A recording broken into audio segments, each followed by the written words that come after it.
الحمدللہ الحمدللہ الذی کفا وسلام عباد الذین اصطفى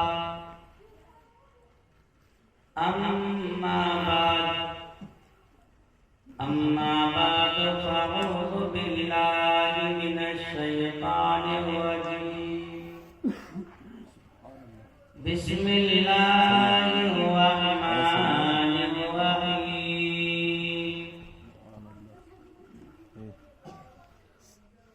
اقرأ آمنت باللہ صدق اللہ العلی العظیم وصدق رسوله النبي المتين المبين الكريم